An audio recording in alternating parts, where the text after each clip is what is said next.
Assalamualaikum warahmatullahi wabarakatuh.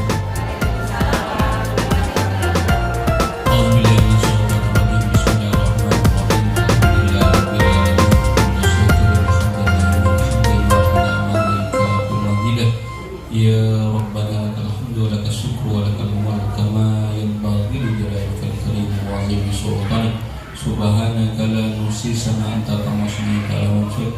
Walakal hamdu qabla ridha wa lakal hamdu ba'da ridha wa lakal hamdu idza radita ila iman abada. Khususan jamil asatid fi hadzal majlis. Allahumma ya Allah anzil rahmatan wa maghfirah was-sihah wa amalan mutaqabbalah wa ilman nafi'ah wa rizqan halalan tayyiban mubarakah wa salamatan fid dunya wal akhirah. Allahumma iftah lana abwaabal khair, abwaabur rahmah, abwaabun ni'mah, abwaabus salamah fid dunya wal akhirah. Allahumma ij'alna hadza jam'ana jam'an marhumah wa ij'alna musawwaratana hadza musawwaratan nafi'ah wa tafarraqana min ba'di tafarruqan mahsuna bi rahmatika ya arhamar rahimin.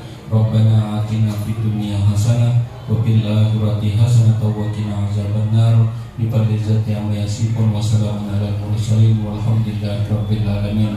Assalamualaikum warahmatullahi wabarakatuh.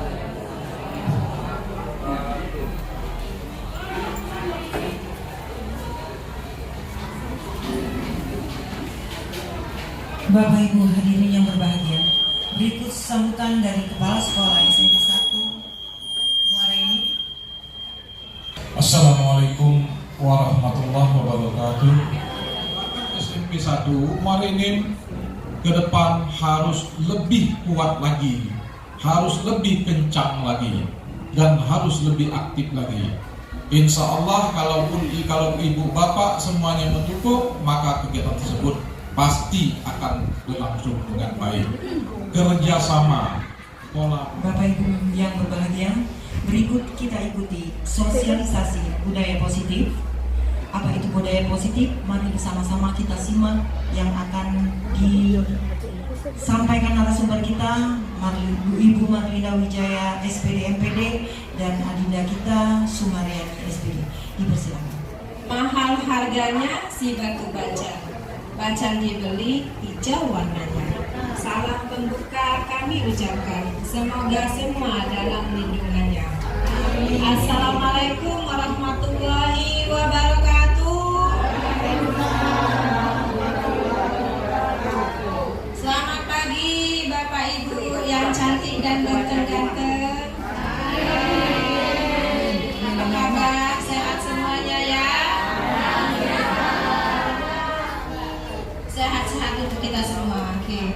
Salam dan bahagia. Salam dan bahagia. Assalamualaikum warahmatullahi wabarakatuh.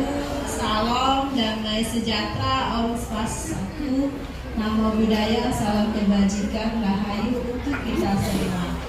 Oke, next.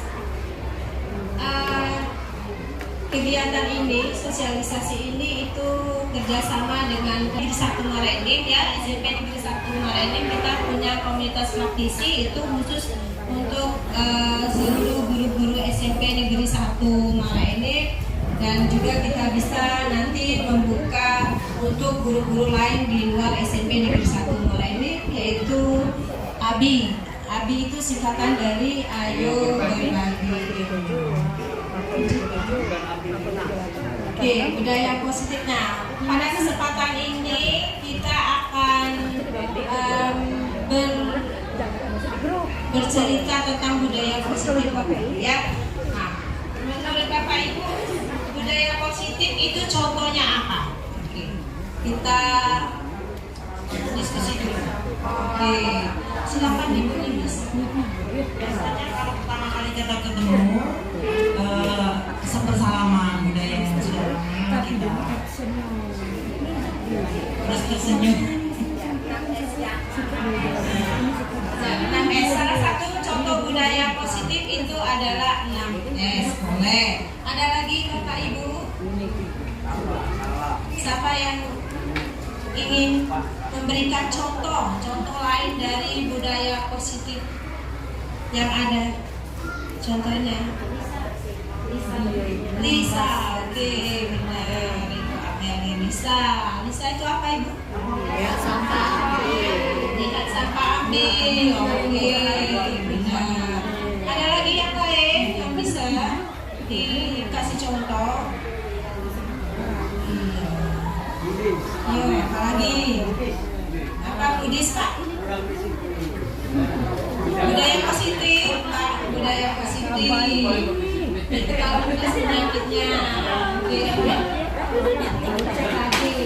Oke, Bapak Ibu, kita jadi tujuan capaian umumnya pada kesempatan ini, Bapak Ibu itu diharapkan memahami konsep pendidikan menurut Ki Hajar Dewantara yang dihubungkan dengan konsep budaya dan lingkungan positif di sekolah yang berpihak pada murid. Kemudian melakukan evaluasi dan refleksi tentang praktik disiplin dalam pendidikan Indonesia secara umum untuk mendapatkan pemahaman baru mengenai konsep disiplin positif untuk menciptakan murid dengan profil pelajar Pancasila. Kemudian terakhir itu memahami peran sebagai guru untuk membangun budaya positif dengan menerapkan konsep disiplin positif dalam berinteraksi dengan murid. Lanjut. Nah, apa itu budaya positif atau ekosistem positif? Kita ambil contoh perbandingannya dengan hidup tumbuh-tumbuhan seorang petani. Dalam hakikatnya sama kewajibannya dengan seorang pendidik, ya. Jadi kalau petani itu menanam padi, misalnya dapat menuntut tumbuhnya padi. Jadi kalau petani menanam padi, tidak mungkin tumbuhnya jadi gandum, tidak ya. Jadi kalau petani menanam padi, maka tumbuhnya juga tentang padi. Nah, benar itu yang hambatannya, Bapak ya. Hambatannya ada rumputnya misalnya. Jadi tugas petani adalah memberi pupuk dan air. Nah, tadi membahas ulat-ulat, membahas apa tadi, rumputnya, kemudian jamur-jamur yang mengganggu hidup tanaman padi dan lain sebagainya. Itu Ki Hajar Dewantara lampiran 1 Dasar-dasar Pendidikan Keluarga tahun 1 nomor 123 November Desember 1936 Januari Februari 1937. Sekarang kita melakukan perubahan paradigma dulu. Oke, Bapak Ibu, dengan teman sebangkunya, Bapak Ibu silakan pilih salah satu, ambil kertas. Nah, Bapak Ibu silakan semuanya kita praktek dulu, Bapak Ibu. Di satu bangku kan ada 2 orang, tuh. Nah, siapa kertasnya satu saja, pilih siapa yang akan mengambil kertasnya, siapa yang akan menggenggamnya. Kalau tidak ada kertas, silakan minta dengan tetangga, boleh Bapak Ibu. Budaya positif berbagi dengan tetangga.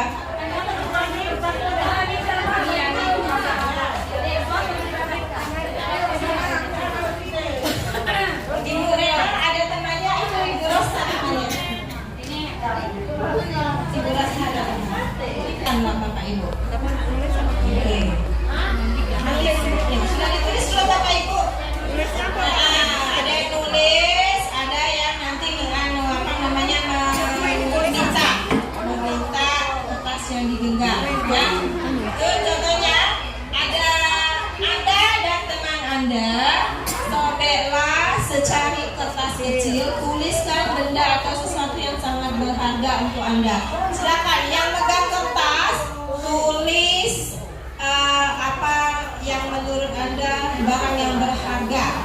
Tulis saat ini. Tulis. Oke, silakan. Boleh. Berapa macam tulisannya, Bu? Satu aja, Bu. Satu benda yang Bapak Ibu anggap sangat berharga bagi Bapak Ibu. Oke. Nah, kemudian genggam, ya. Genggam yang Bapak Ibu tulis. Halo, hai. Ibu Bapak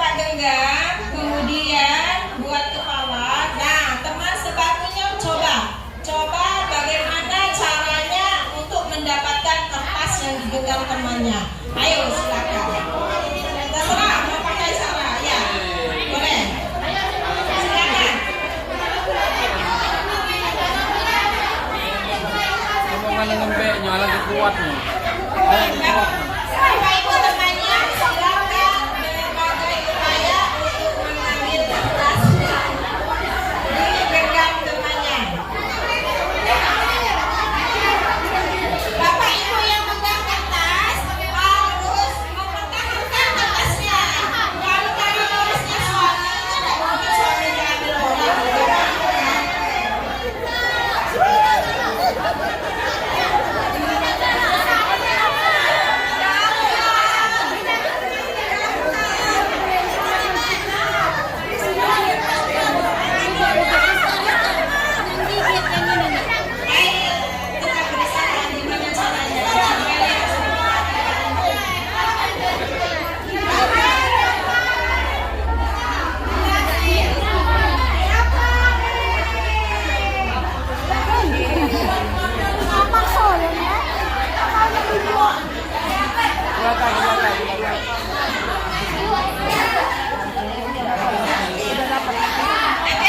Bapak Ibu, stop.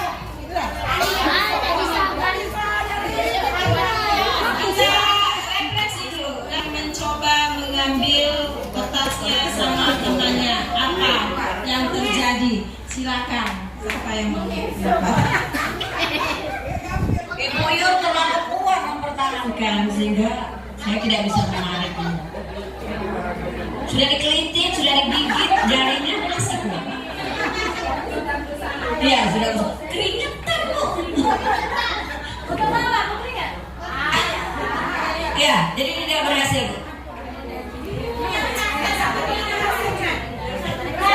Ada pendapat lain, Bapak Ibu?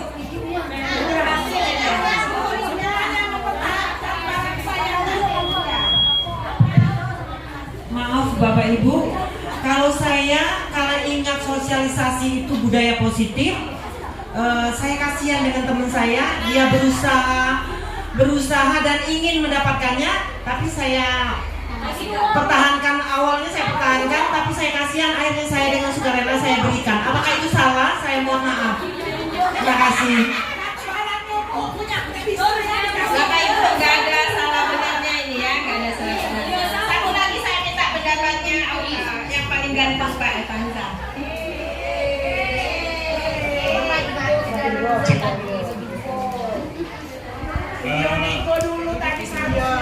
Karena ini benda berharga kan, jadi saya mencoba untuk berbagi dengan tetangga saya.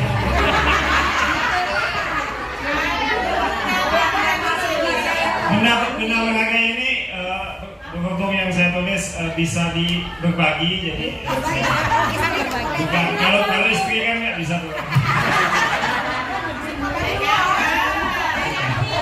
Bukan istri.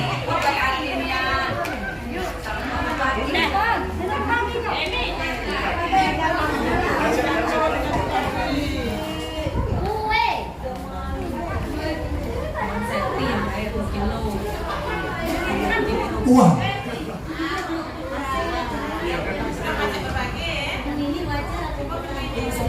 Oke, yang mempertahankan selalu siapa?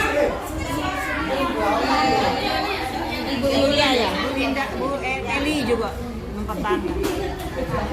Assalamualaikum. Kalau barang itu berharga bagi saya, akan saya pertahankan sampai tidak penghabisan.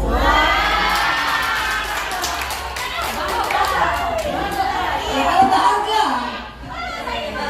tapi kalau saya menulis berharga adalah kesehatan, bukan barang. Untuk sekarang, ya untuk sekarang yang paling berharga adalah kesehatan. Untuk sekarang. Ya.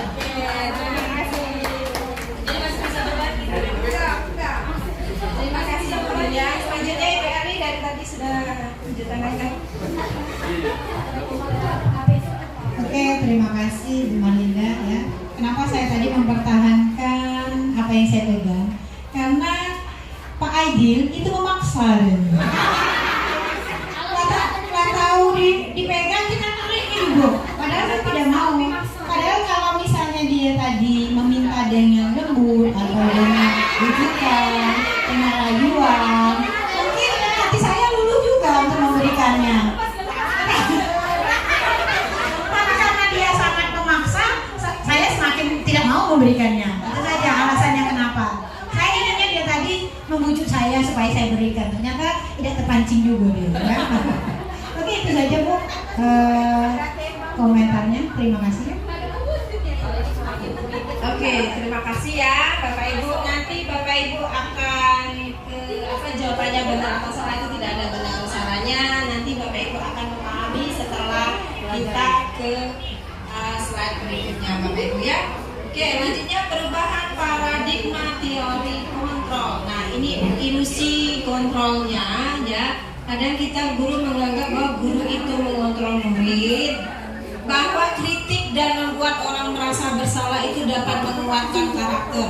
Sering tidak Bapak Ibu berpikir seperti itu? Sering kan Bapak Ibu?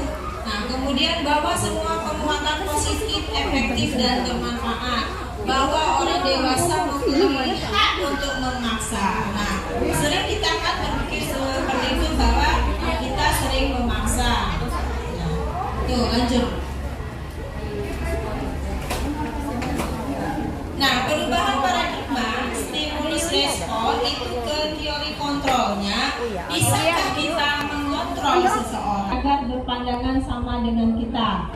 Nah, ini sering kejadian ya di lapangan. Nah, di teori kontrolnya kita bukan mengubah orang agar berpandangan sama dengan kita, tetapi apa? Tapi kita berusaha memahami pandangan orang lain tentang dunia. Jadi bukan memaksa, tapi kita memahami. Kemudian perilaku buruk dilihat sebagai suatu kesalahan. Nah, sering tidak kita sebagai guru menganggap anak kita, jika anak kita melakukan hal misalnya melanggar disiplin, melihatnya sebagai suatu kesalahan. Nah, tetapi di sini di teori kontrolnya bahwa semua perilaku itu memiliki tujuan. Nah, misalnya dia berbuat sesuatu yang melanggar disiplin sekolah, itu dia pasti punya tujuan. Kita tanya dulu tujuannya apa. Tidak langsung marah-marah gitu. Next, orang lain bisa mengontrol saya. Menurut Bapak Ibu, orang lain bisa mengontrol saya atau tidak? Ya, coba kita lihat teori kontrolnya. Hanya Anda yang bisa mengontrol diri Anda. Kemudian saya bisa mengontrol orang lain. Nah, Anda tidak bisa mengontrol orang lain. Stimulus responnya pemaksaan ada pada saat bujukan gagal. Nah, tadi ya. Oke, teori kontrolnya kolaborasi dan konsensus menciptakan pilihan-pilihan baru. Model berpikir menang kalah itu modelnya tidak ada menang, tidak ada yang kalah ya Bapak Ibu, tapi kita modelnya berpikir menang dan menang. Oke. Nah, apakah disiplin itu? Nah, ini diambil dari hak ciptanya punya Yayasan Pendidikan Luhur ya Bapak Ibu ya. Di sini ditulis, maka ini motifnya memang bukan dari bahasa saya, tapi ini adalah dari hak ciptanya Yayasan Pendidikan Luhur. Apa makna disiplin? Nah, makna disiplin itu berasal dari kata disiplina, itu bahasa Latin yang artinya belajar ya. Makna asal dari kata itu berkonotasi dengan disiplin diri dari murid-murid Sokrates dan Plato. Disiplin diri membuat orang menggali potensinya menuju sebuah tujuan apa yang dia hargai. Namun dalam budaya kita makna kata disiplin telah berubah menjadi suatu yang dilakukan seseorang pada orang lain untuk mendapatkan kepatuhan. Kecenderungan umum adalah menghubungkan kata disiplin dengan ketidaknyamanan, bukan apa yang kita hargai atau pencapaian suatu tujuan mulia. Nanti kata maksud ini nanti kita ketemu di slide berikutnya. Lanjut. Teori motivasi perilaku manusia ya. Oke, coba kita lihat nomor 1. Untuk menghindari ketidaknyamanan atau hukuman, apa yang akan terjadi apabila saya tidak melakukannya? Nah, itu termasuk motivasi apa menurut Bapak Ibu? Motivasi eksternal. Eksternal itu berasal dari luar ya. Kemudian Nomor 2-nya untuk mendapatkan imbalan dari orang lain atau institusi, apa yang akan saya dapatkan apabila saya melakukannya. Nah, jika kita melakukan sesuatu, berpikirnya seperti itu termasuk dari motivasi apa? Motivasi eksternal. Berarti apa dia mengharapkan suatu imbalan atau hadiah dari orang lain. Nah, bagaimana motivasi internal, disiplin, tujuan disiplin positif itu kita mengarahnya ke motivasi eksternal ya. Motivasi yang berasal dari dalam diri kita sendiri, yang kesadaran kita sendiri. Untuk menghargai diri sendiri, menjadi insan sesuai harapan kita. Saya akan menjadi orang yang seperti apa bila saya melakukannya. Oke, merdeka menurut Ki Hajar Dewantara, merdeka itu artinya tidak hanya terlepas dari perintah, ya, tetapi juga cakap buat memerintah diri sendiri. Tuh, itu suatu quote ya Bapak Ibu. Nanti didalami apa maksudnya itu ya. Oke, lanjut. Nah, budaya positif itu berasal dari peraturan kelas, kemudian dari keyakinan kelas, kemudian lingkaran ketiganya lingkungan positif, dan terakhir menjadi lingkungan menjadi budaya positif. Lanjut. Keyakinan kelas, hukuman, dan penghargaan.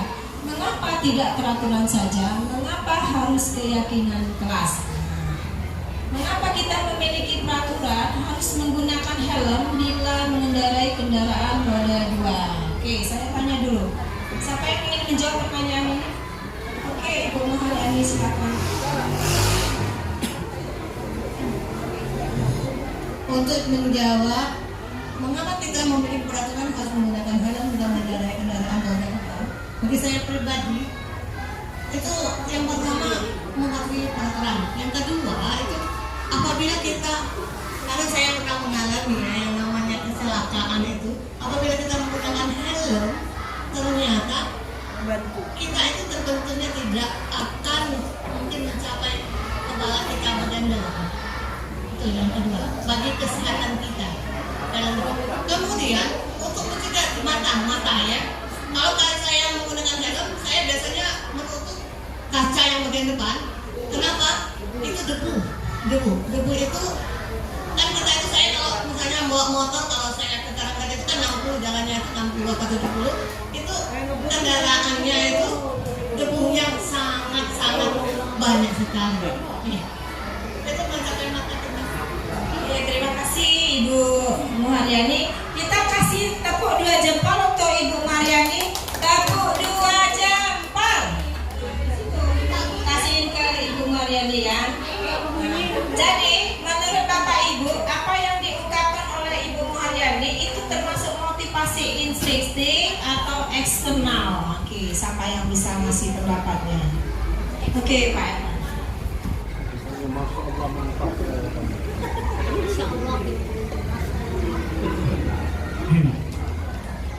Yang saya dapat dari Bu Muharyani, yaitu yang pertama alasannya peraturan, dan yang kedua keselamatan.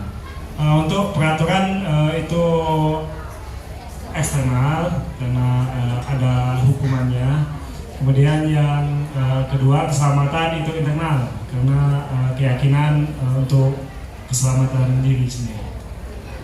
Terima kasih Pak Ivan ya. Berarti bisa ke motivasi eksternal, bisa juga ke motivasinya internal, dan diharapkan semuanya ke motivasi internal.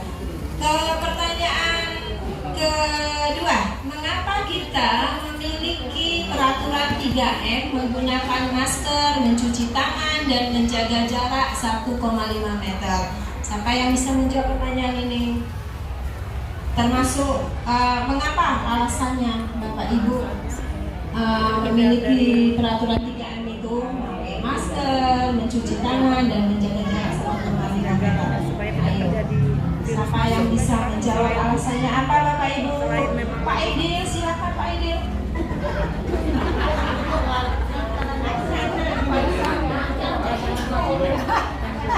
Jawab pertanyaan nomor 2. dan menjaga jarak. Untuk ketiganya ini memang yang pertama pada saat itu kita kena wabah COVID dan alhamdulillah berangsur-angsur hal itu sudah membaik. Kalaulah membaik, tidak perlu lagi kita berjarak-jarak 1,5 meter dengan kawan kita, ya kan? Alasannya yang jelas untuk menjauhi wabah penyakit, menjaga kesehatan, menggunakan masker, menjaga kesehatan sehingga tidak masuk virus dan lain sebagainya, mencuci tangan, menghilangkan virus yang ada pada tangan kita supaya tidak tertular, menjaga jarak supaya kita tidak menularkan kepada orang lain dan tidak tertular. Terima kasih Pak Aidil. Itu termasuk motivasi apa? Motivasi apa? Atau internal? Ada tadi yang disampaikannya, ada eksternal, ada juga. Nah ini, mengapa kita memiliki peraturan harus datang tepat waktu pada saat mengikuti pelatihan? Ayo. Apa? Ya, supaya tidak ketinggalan. Jadi motivasi intrinsipnya supaya kita tidak ketinggalan materi ini. Oke, jadi untuk mendukung motivasi intrinsik, kembali ke nilai-nilai atau keyakinan-keyakinan yang lebih menggerakkan seseorang dibandingi mengikuti serangkaian peraturan. Oke, nanti kita diharapkan budaya positif yang kita terapkan di sekolah itu bukan karena takut dengan guru, bukan karena hanya sekedar mematuhi peraturan, tetapi kita memberi penilaian di situ, memberi keyakinan, memasukkan keyakinan kepada kegiatan kita itu yang intrinsipnya keluar dari dalam diri anak sendiri, murid sendiri, ya Bapak Ibu. Lanjut. Nah ini contoh keyakinan kelas, ya di sebelah kanan atau kiri itu keyakinan kelas dan dengan itu kesepakatan kelas. Apa bedanya keyakinan kelas dengan kesepakatan kelas, Bapak Ibu? Ya. Apa bedanya kesepakatan kelas dengan keyakinan kelas? Di keyakinan kelas itu sudah masuk ke nilai-nilai, ya. Sudah ada nilai-nilainya. Jadi berdasarkan kesadaran diri dari peserta didik itu sendiri. Ada kata kami yakin bahwa kami, berarti dia sudah disiplin waktu, memang sudah dari dirinya sendiri untuk melakukan disiplin waktu, bukan karena diperintahkan oleh guru, bukan karena supaya tidak dihukum guru. Sedangkan kesepakatan kelas, coba saya tanya dulu Bapak Ibu, sudah melakukan kesepakatan kelas. Di kesepakatan kelas, Bapak Ibu, apakah di setiap bulan Bapak Ibu mengevaluasi kesepakatan kelas itu? Apakah sudah mengevaluasi setiap bulan? Apakah kesepakatan kelas itu sudah berjalan dengan yang semestinya? Atau sudah dibuat, dipajang, selesai? Ayo, ngaku. Ya, jadi diharapkan nanti ya Bapak Ibu, kesepakatan kelas yang dibuat itu diharapkan untuk setiap bulan mengevaluasi apakah kesepakatan kelas yang dibuat oleh anak-anak itu sudah berjalan dengan semestinya. Nah ini gambar kita melakukan kesepakatan kelas ya di kelas. Nah ini prosedur pembentukan keyakinan sekolah atau kelas. Jadi kita bisa mempersilakan untuk kesepakatan itu bukan hanya untuk siswa, tapi untuk kita juga bisa, ya, semua untuk warga sekolah. Jadi warga sekolah, murid-murid sekolah atau di kelas itu bisa bercurah pendapat tentang peraturan yang perlu disepakati di sekolah atau di kelas. Ya Bapak Ibu, jadi Bapak Ibu bukan memaksakan kehendak kita harus ini tidak, tapi kita anak-anak disuruh curah pendapat dulu ya, warga sekolah disuruh curah pendapat dulu. Kemudian yang kedua, mencatat semua masukan-masukan para murid. Warga sekolah bisa di papan tulis atau di kertas besar. Kemudian di mana semua anggota kelas warga sekolah bisa melihat hasil curah pendapat tersebut. Nah, yang ketiga baru kita susunlah keyakinan kelas sesuai prosedur pembentukan keyakinan sekolah atau kelas. Gantilah kalimat-kalimat. Nah, gantilah kalimat-kalimat dalam bentuk negatif menjadi positif. Maksudnya apa? Kita jangan menggunakan kata jangan, tapi kita ganti misalnya kalimat negatifnya jangan berlari di kelas atau koridor. Nah, kalau diganti dengan kalimat positifnya menjadi ya berjalanlah di kelas atau koridor. Yang keempat, tinjau kembali daftar curah pendapat yang sudah dicatat.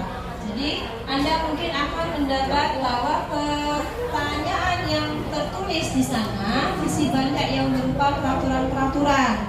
Nah, selanjutnya ajak warga sekolah atau murid-murid untuk menemukan nilai kebajikan atau keyakinan yang dituju dari peraturan tersebut.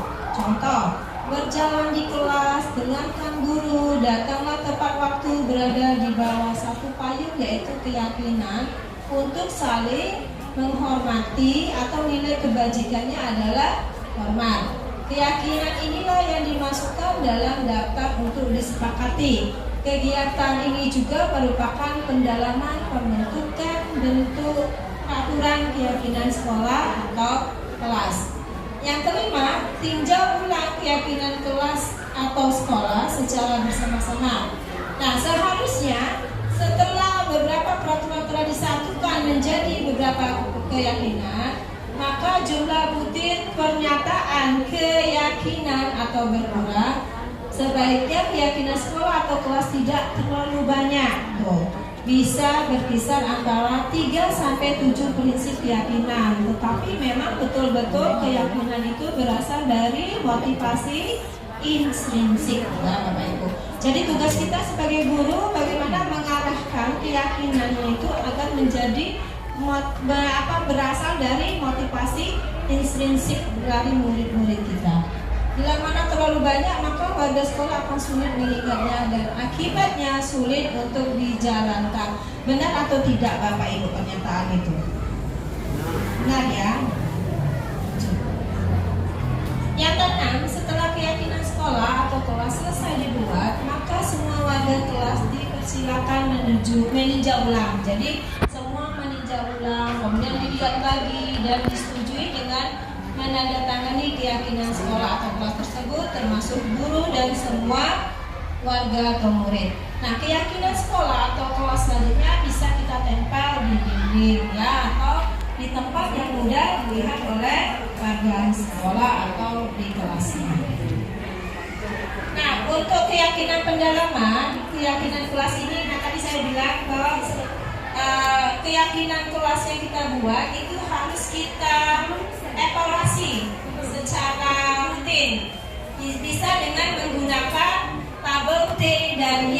Jadi kita bisa melihat kalau di bagian hormat ya, di hormat kami meyakini bahwa sangat penting untuk menghormati semua orang dan barang milik orang lain. Nah, kita evaluasi.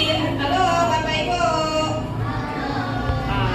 Hai, kita evaluasi bisa dengan menggunakan kata terdengarnya di mana, apakah sudah terlaksana dengan, apakah ketika didengar memang betul-betul terlaksana, terlihat dan bagaimana perilakunya ya. Bekerja juga seperti itu, jadi kita bisa menggunakan tabel T dan Y untuk mengevaluasi keyakinan dan atau kesepakatan kelas yang kita buat. Lanjut.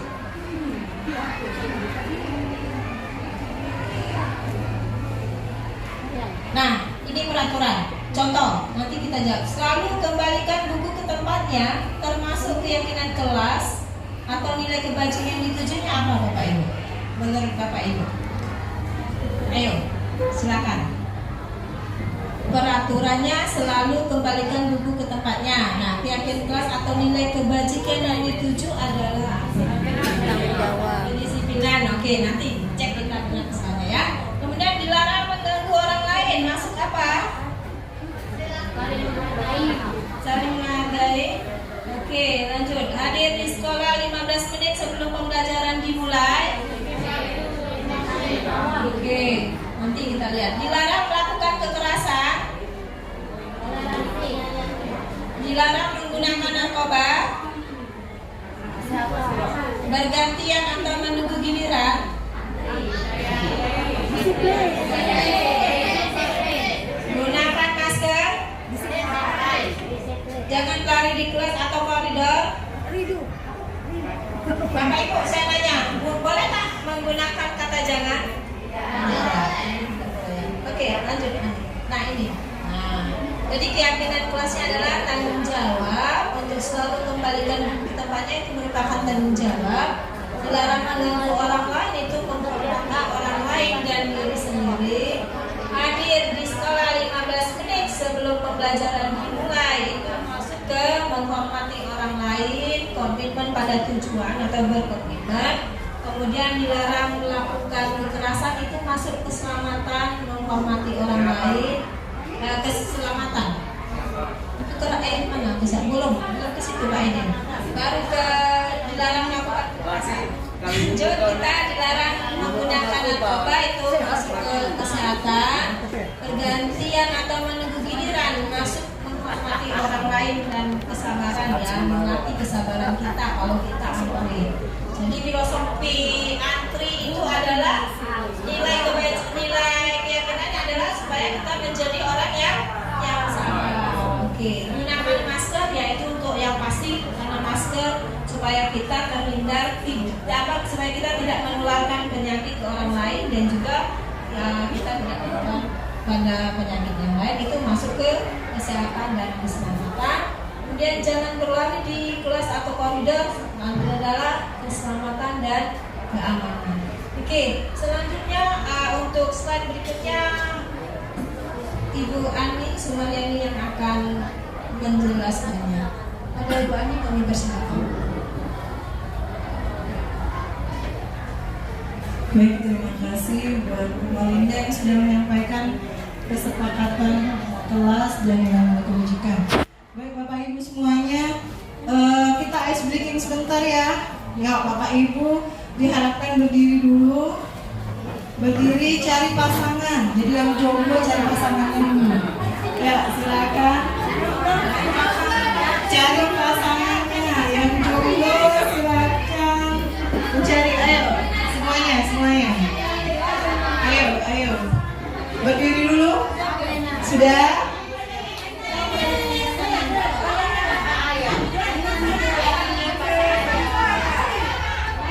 Sudah Bapak Ibu, ya silakan berdiri. Yang belum menemukan pasangannya silakan cari dulu pasangannya. Sebelum kita lanjut, masih ada beberapa slide lagi yang akan kita tampilkan. Oke Bapak Ibu, biar kita press dan fokus pada materi selanjutnya, sila kita kenalkan SBY. Oke, sudah. Harus ada pasangannya ya Bapak Ibu ya. Oke, sudah semua? Sudah. Oke. Aturan mainnya. Oke. Aturan mainnya, Bapak Ibu menggunakan tangan kanan semuanya untuk mencari angka yang akan dikalikan. Jadi misalnya Bu Is sama Bu Mei, misal Bu Is jari apa? Coba tunjukin dulu sama Bu Mei. 2 misalnya, hanya 5 jari ya supaya nggak menyusahkan temannya. Itu nanti akan dikalikan berdua. Jadi misalnya contohkan Bu Is berapa? 2, Bu Mei berapa? 3. Nah 2 sama 3, siapa yang paling cepat mengalihkan? Siapa yang makanya jarinya jangan banyak-banyak, apalagi kalau saya susah itu kalau disuruh mengalihkan banyak. Oke? Ya, kita ya, 3 ronde. Jadi kita udah cari strategi ternyata Bapak Ibu semuanya. Oke? Udah? Nanti yang menang cari yang tetangganya. Misalnya Ibu I sama Bu Meti, yang menang Bu Meti. Terus Bu Yu sama Bu Rusniati, yang menang Bu Rusniati. Jadi yang menang sama yang menang, yang kalah sama yang kalah. Cari siapa yang menang sama yang kalah, gabung lagi. Kita round keduanya. Oke? Oke Bapak Ibu. Hadiahnya sudah siap ya? Hadiahnya senyuman saja. Oke, mulai ya Bapak Ibu ya. Kita mulai ya. 1, 2, 3. Siapa yang sama-sama menang? Gabung sama-sama yang menang. Ayo cari pasangan tetangganya. Ayo Bapak Ibu yang sudah menang silakan cari temannya yang sudah menang. Ayo cari temannya yang sudah Ayo cari temannya yang duluan yang nyebut, itu yang menang. Nah, yang ketelatan nyebut itu yang kalah. Yuk, gabung, pindah pasangan.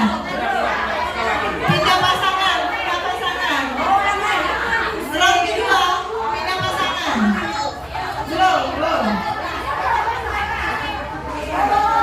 Oke.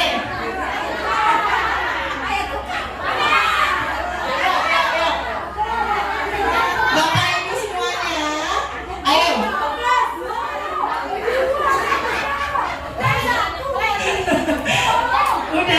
Udah tukaran belum ini? Udah tukaran belum pasangannya? Sudah?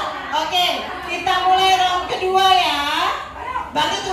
Berarti ini ronde kedua. Ini yang menang sama yang menang, yang tadi, yang kalah sama yang kalah. Oke, sudah?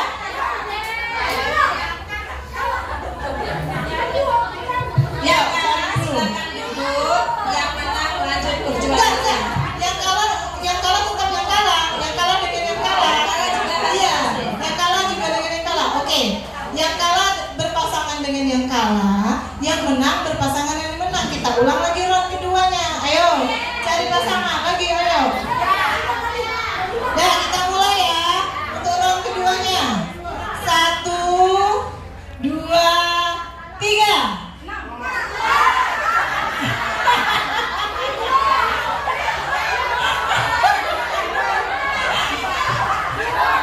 Yang ini main terus. Baik Bapak Ibu, terima kasih. Silakan kembali ke tempat duduknya masing-masing. Terima kasih Bapak Ibu.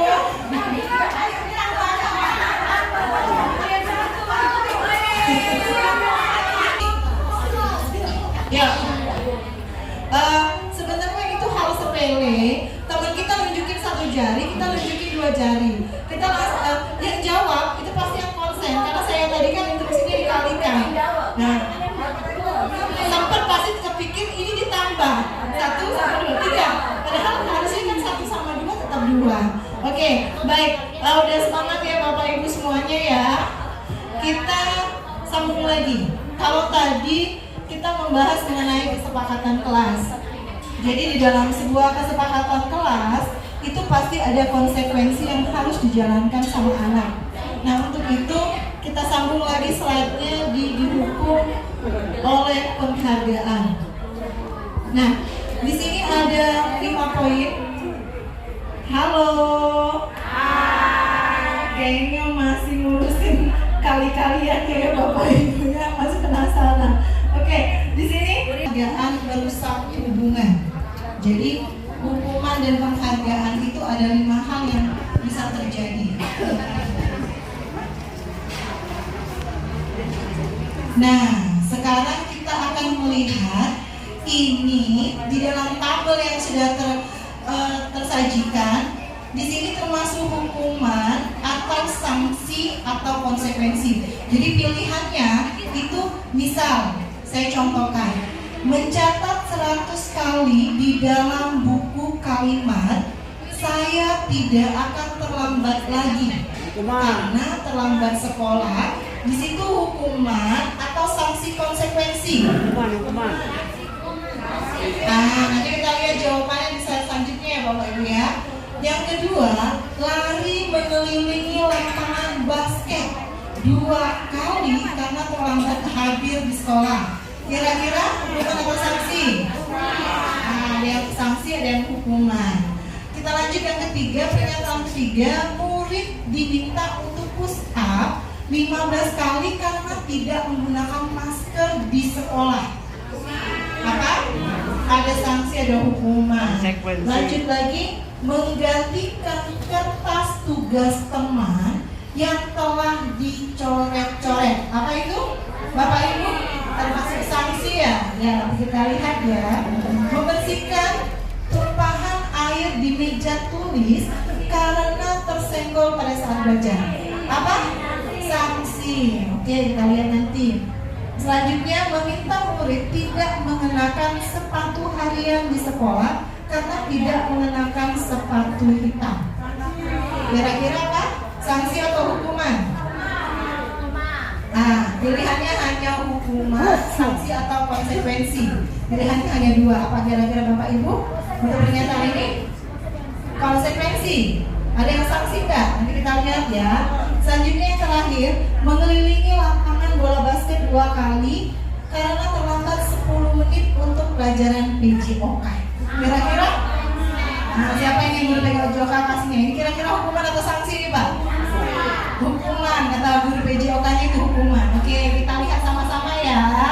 Nah, ini yang dikatakan butir mana menjadi hukuman, butir mana yang menjadi sanksi atau konsekuensi. Jadi kalau mencatat 100 kali di dalam buku saya tidak akan terlambat lagi karena terlambat sekolah. Itu di sini berarti termasuk hukuman. Kenapa hukuman? Karena dia ada usaha dia membuat tulisan 100 kali. Kira-kira mudah nggak Bapak Ibu nulis 100 kali itu? Mudah.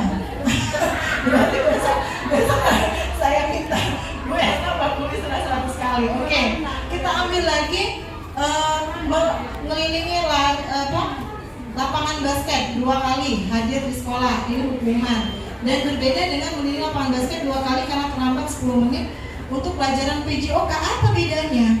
Sama-sama mengelilingi lapangan basket loh Bapak Ibu. Capek. Nah, apa kira-kira? Apa? Siapa yang bisa jawab? Coba. Biasanya kalau misalnya lari mengelilingi lapangan basket 2 kali karena terlambat 10 menit, biasanya sebelumnya mereka sudah adanya kesepakatan antara guru dengan siswa di kelas tersebut. Iya, bedanya tadi sama-sama lapangan basket, sama-sama 2 kali di lapangan basket. Bedanya kalau hukuman tadi karena dia terlambat hadir, tapi kalau yang di sini kita sudah ada di kalimat untuk pelajaran PJOK. Nah, di sini sudah terlihat bahwa itu sudah menjadi kesepakatan. Kalau mereka telat selama 10 menit, mereka akan mengelilingi misalnya 2 kali lapangan basket. Telat 15 menit, mungkin akan mengelilingi sebanyak berapa kali Pak Evan kalau 15 menit? Mereka telat. Iya, telat 15 menit kira-kira berapa kali? 10 kali. 10 kali, Masya Allah banyak ternyata kalau 10 kali. Oke, lanjut silakan Bu.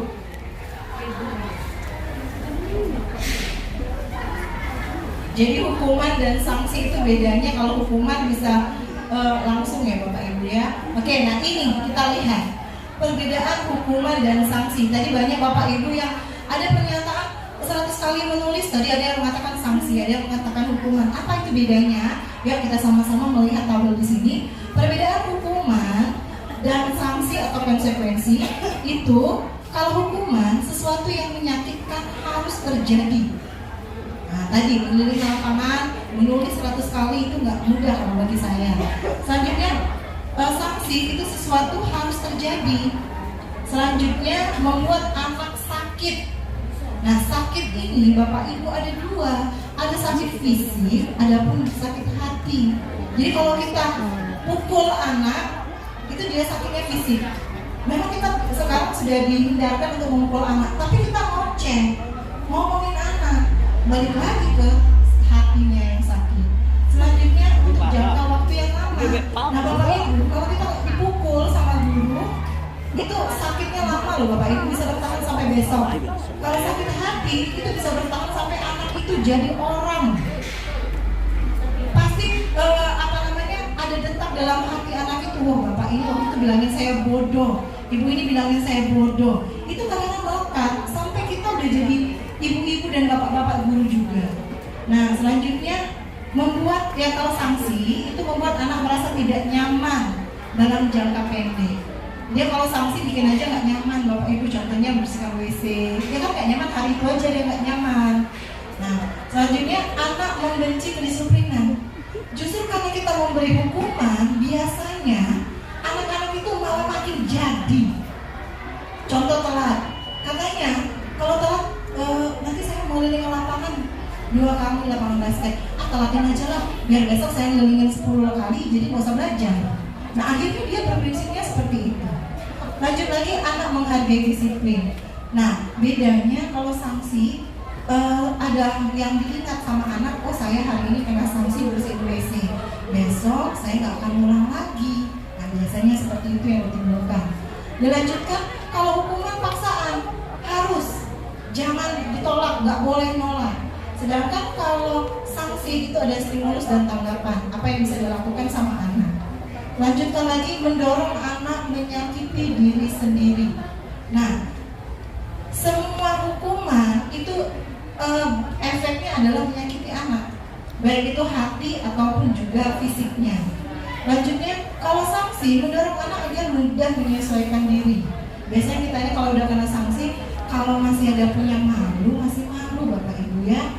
Lanjut, konsep diri yang buruk. Kalau hukuman, dia menganggap saya buruk, saya sudah dipermalukan.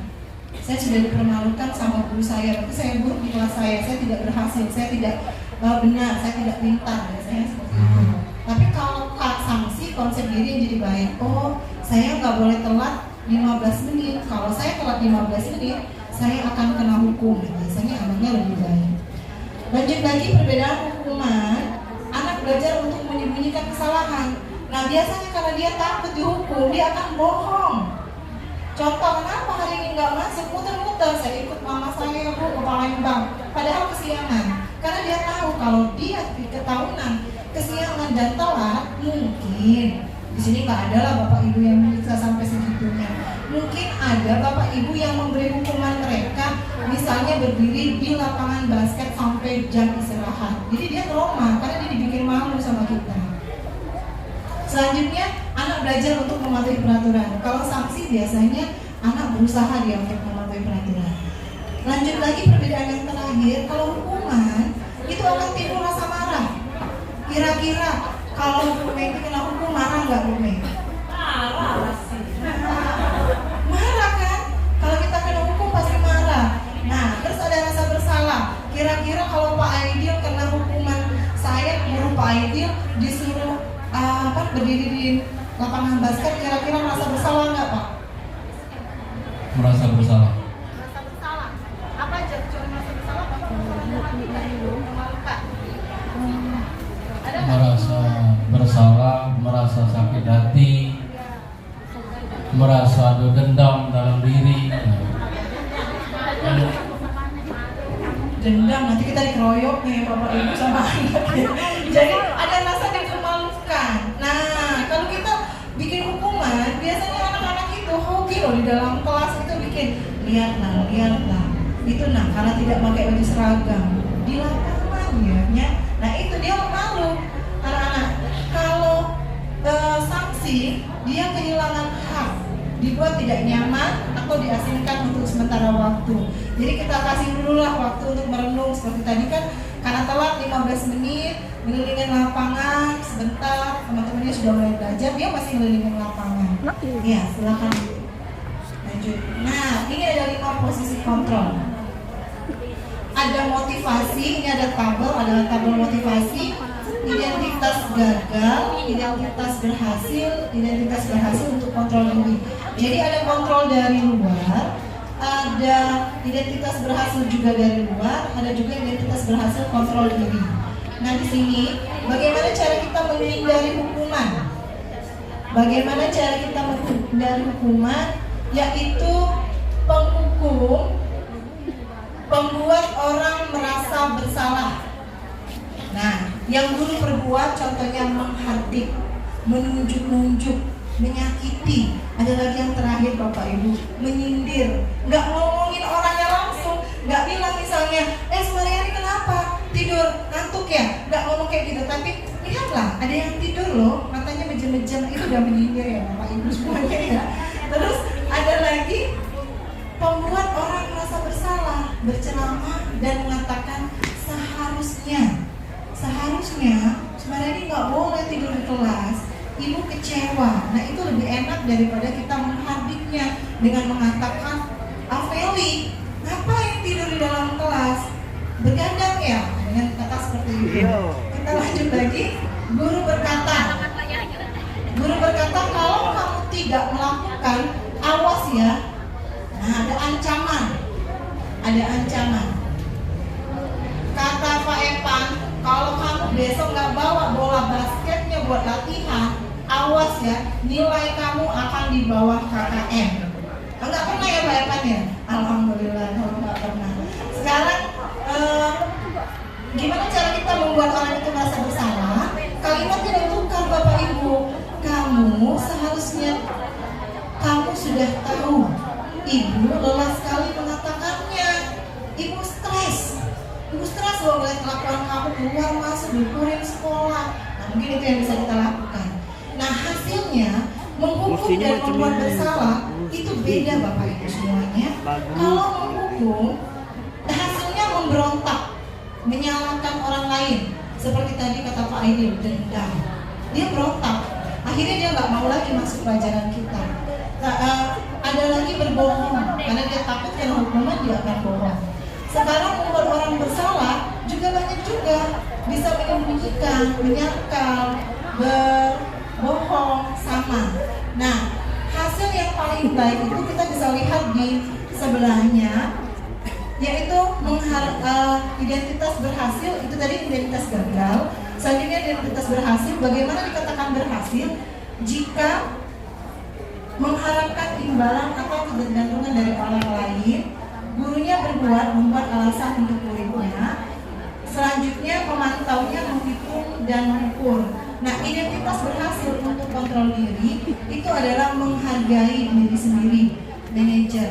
Jadi kita manajernya, kita mengajukan pertanyaan-pertanyaan yang kira-kira enak di hati anak. Contoh, Apmeli kenapa tidur dalam kelas? Nah, apa? Karena semalam belajar. Kira-kira perasaannya kalau ditanya gitu apa perasaannya? Agak sedang, merasa bersalah, dan berusaha tidak tidur di kelas. Berusaha tidak tidur. Dibandingkan kalau saya bilang, Eli, itu mata apa itu? Tidur di dalam kelas, kerjaan, nggak fokus dan sebagainya. Kira-kira perasaannya apa? Sedih. Dimarahi. Malu. Sudah pasti malu ya Bapak Ibu.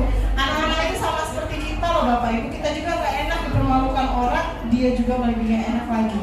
Nah ini kita bisa melihat hasil-hasil yang didapat jika identitasnya berhasil, itu bisa menguatkan pribadi. Jadi ada teori Bapak Ibu, kita semua itu pasti bermasalah. Ya. Ya, silakan. Kemarin di ruang OSIS itu kan banyak air minum di atas. Jadi disampaikan, nah kok air minum di atas meja ini kosong rapi nih bapaknya, ya kan? Oh iya Pak, sebentar lagi kita taruh ke banyak minum di atas itu Bapak. Kalau di mana itu tuh, nggak tahu ngapung ini. Kita kan nggak tahu, nyindir, tapi dia tambah kalau kita nyindir mah itu tambah banyak aja pojok penuh aja. Jadi temukan Pak Ayu di lapangan, makin disindir, makin ditambahinnya Bapak Ibu. Nah kira-kira ada nggak pengalaman Bapak Ibu juga yang di kelas nyindir anak? Ada yang tidur nih, ada yang kayaknya lelah sekali, makin jadi dia tidur. Ada nggak Bapak Ibu? Ada ya? Ini juga pernah saya alami waktu marketing di kelas 7 berapa tuh ya di situ kan sampah banyak berserakan. Wah ini sampahnya berserakan di sini, satu pun tidak ada yang peduli.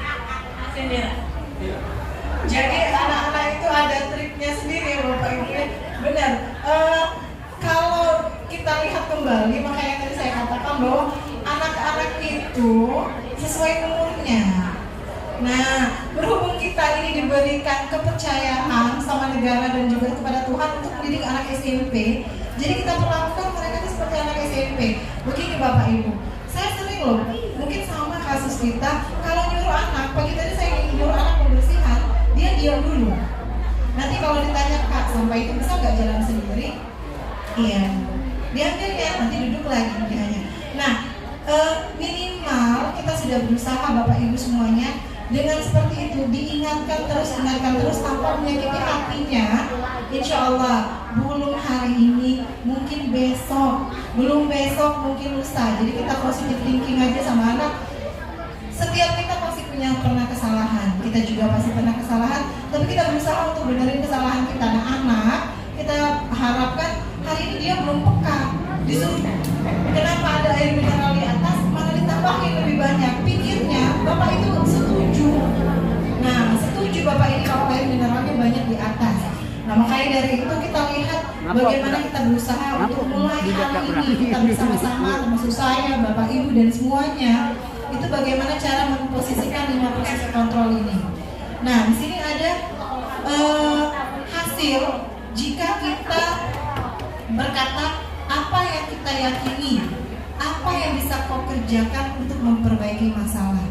Jadi kalau anak yang memiliki sedikit permasalahan, mungkin Pak Aidil bisa bertanya, ini kenapa air mineral makin banyak? Masalahnya di mana ini? Kamu pikir Bapak suka? Iya Pak, kan Bapak senang kalau kami tambah banyak. Salah lah. Karena apa? Saya yakin Bapak Ibu semuanya, karena saya memiliki anak saya kandung sendiri. Kalau dikatain disuruh keluar rumah, dia bukan minta maaf, karena dia keluar bener loh rumah. Kata kita udah pemain aja keluar rumah. Dia keluar, kenapa? Karena dia memahami instruksi kita. Instruksi kita tadi dipahaminya bahwa oh dia setuju, dia memerintahkan kita seperti ini. Nah itu.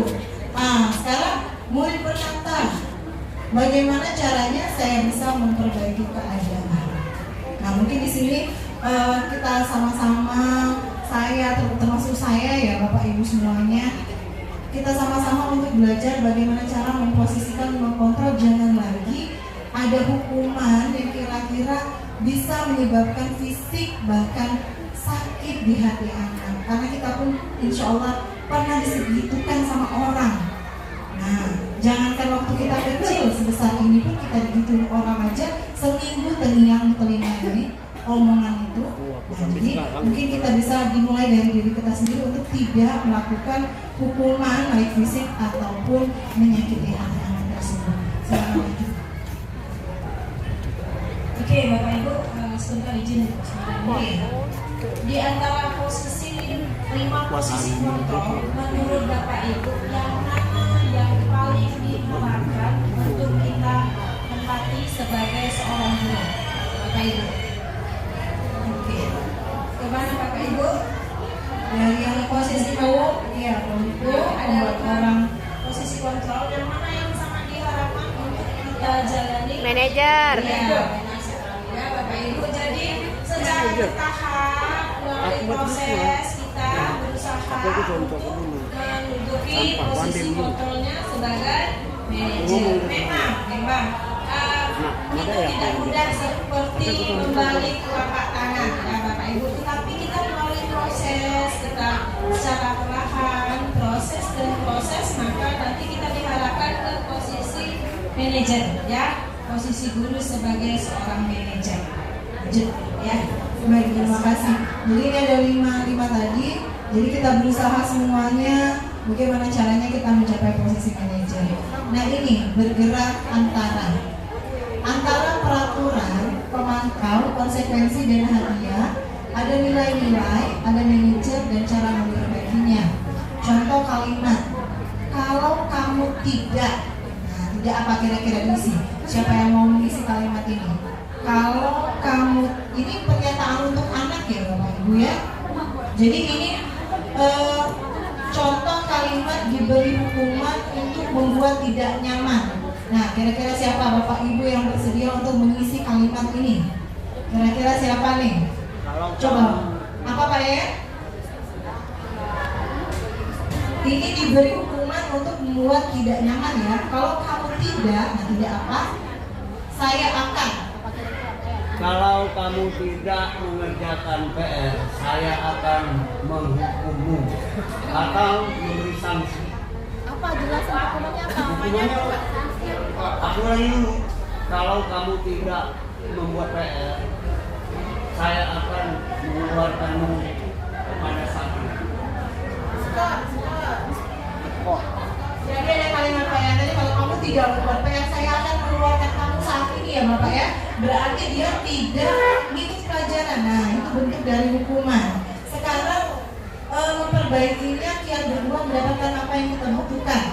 Kira-kira kalau kamu ngerti ini sudah kita baca itu kembali ke posisi 5 tadi. Apa yang kamu yakini? Bagaimana memperbaiki masalah ini? Nah, contoh yang tidak mengerjakan PR. Kalau ada anak yang tidak mengerjakan PR, untuk memperbaikinya, kian berdua mendapatkan apa yang kita butuhkan. Kira-kira siapa yang mau nyambung pertanyaannya? Bapak Ibu yang masih nyambung pertanyaan di sana. Apa yang kamu yakini? Bagaimana memperbaiki masalah ini? Jadi kasusnya nggak ngerjain PR nih. Kira-kira apa? Coba.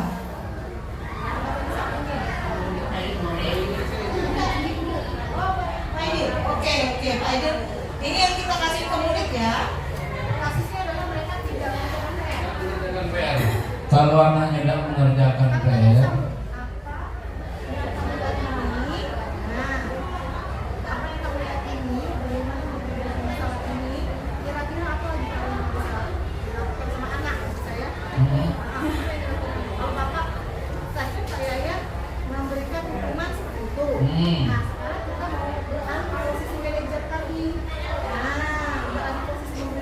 posisi manajernya kalau anaknya tidak dalam gawi kita biar gawi ini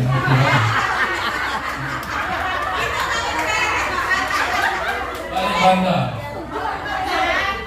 Jadi permasalahan selesai ya Bapak ya.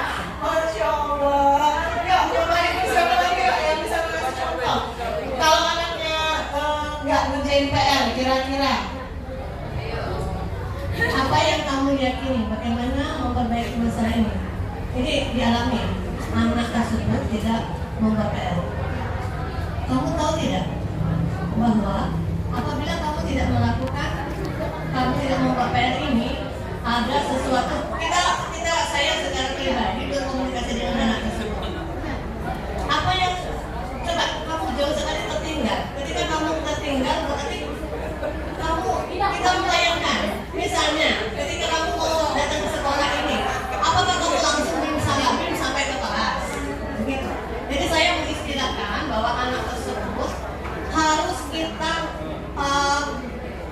meyakinkan dengan anak tersebut bahwa dengan melakukan pembuatan PR mengulangi lagi, ibu tidak marah, kamu tidak membuat PR, tetapi kamu jauh sekali tertinggal dari teman-temanmu.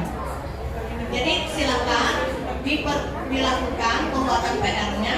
Kapanpun kamu mau mengumpulkannya, ibu menunggu. Setelah Bu Hayani bilang seperti itu, kira-kira reaksi dari anak yang Bu Hayani anggap ajak ngomong tadi gimana? Alhamdulillah reaksi anak tersebut mau melakukannya. Berarti saya itu tidak marah, bahwa saya itu hanya menginginkan dia melakukan yang terbaik dalam kehidupannya. Di sini Bu Hayani, jika ada anak yang tidak mengerjakan PR, Bu Hayani kasih kesempatan buat kapan saja mengumpulkannya, dan alhamdulillah dengan memberikan kesempatan seperti itu siswanya mau. Nah disinilah salah satu contohnya kita bergerak antara pemberi hukuman dengan berusaha menjadi manajer ya Bapak Ibu semuanya ya. Silakan. Nah, nada suara. Jadi nada suara Bapak Ibu ini sangat berperan penting nggak kira-kira di dalam proses pembelajaran? Sangat penting. Sangat penting. Sangat penting. Nah di sini apa yang terkaitkan dalam sebuah pesan? Jadi terkadang ada anak itu yang nggak tahu apa yang mau kita sampaikan sebagai guru. Ini Bapak Ibu guru ini saya ini ngapain sih, tugasnya diapakan? Dan itu juga sering terjadi ya Bapak Ibu ya. Mungkin karena bukannya Bapak Ibunya tidak bisa mampu mengajar, mungkin karena kita mau cepat, mau deadline, kejar kurikulum, mungkin ada kendala dalam penyampaian terhadap anak. Nah di sini kata-kata berapa persen ini Bapak Ibu? Berapa? 10%. Nada suara. Nah, nada suara. Jadi 35% ya, supaya bisa mencukupi jadi 100. Sekarang bahasa tubuh. Kira-kira kalau bahasa tubuh orang yang marah sama orang menyenangkan terlihat beda nggak Bapak Ibu? Beda. Kelihatan ya? Apa?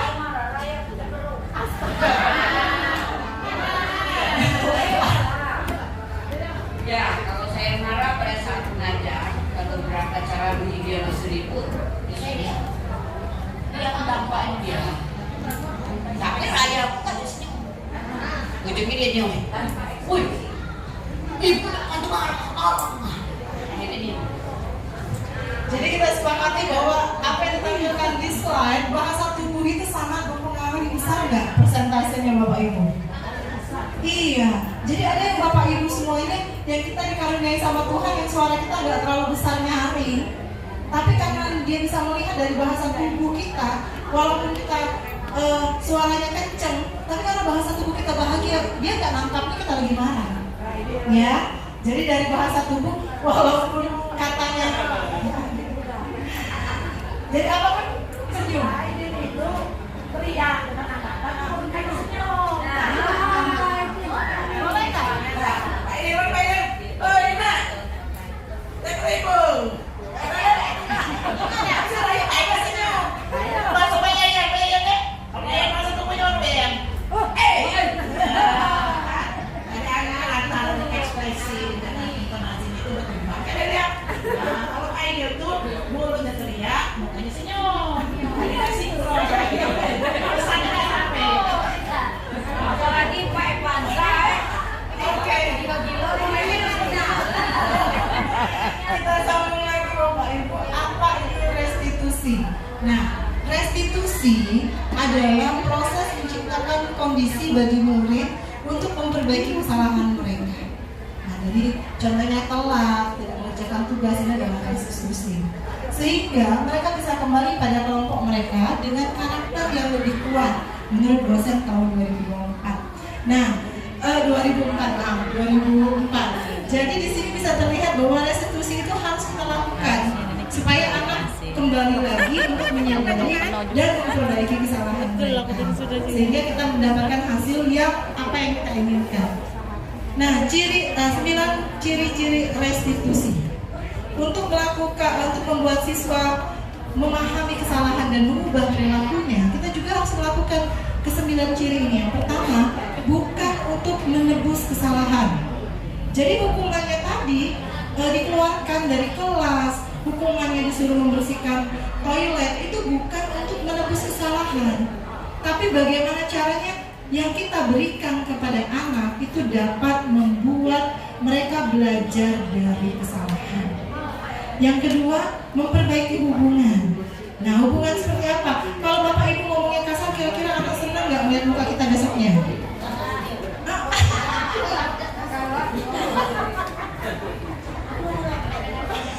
Jadi kalau kita harus memperbaiki hubungan, ya. Kalau kita masuk di kelas, anak itu antusias melihat kita kan lebih senang daripada anak melihat awas lah Bapak itu, awas lah Ibu itu nanti beban aku kompesin. Karena dia merasa sakit kan dengan kita. Sekarang adanya tawaran. Nah, seperti yang Bu Hayani katakan, ditawarkan. Gimana kalau soalnya kita itu, tugasnya itu boleh kapan-kapan ditawarkan, bukan dipaksa. Minggu ini nggak ngerjain, berarti besok itu harus selesai. Nah, itu paksaan. Tapi kalau ditawarkan, biasanya anak lebih fleksibel. Selanjutnya, restitusi menuntut untuk melihat ke dalam diri. Nah, jadi kita bisa lihat apa yang kesalahan dan apa yang mampu diperbaiki sama anak. Selanjutnya yang kelima, restitusi mencari kebutuhan dasar yang mendasari tindakan. Kenapa tindakan itu dilakukan? Apa dasarnya tindakan itu dilakukan? Oke, kita lanjut ya Bapak Ibu. Yang keenam, restitusi diri adalah cara yang paling baik. Nah, supaya daripada anak berontak, lebih baik kita melakukan restitusi. Selanjutnya lagi, restitusi fokus pada karakter. Jadi kita karakternya apa? Oh, setelah dilakukan restitusi, anak lebih bertanggung jawab. Lebih apa, Bu? Kalau setelah dilakukan restitusi, kira-kira anak apalah bayangannya? Restitusi fokus pada karakter bukan pada tindakan. Artinya anak belajar bertanggung jawab, belajar untuk kreatif, disiplin. Nah, kira-kira itu lah. Kreatif dan bertanggung jawab. Sebenarnya itu setelah tuntunan Bapak Ibu ya.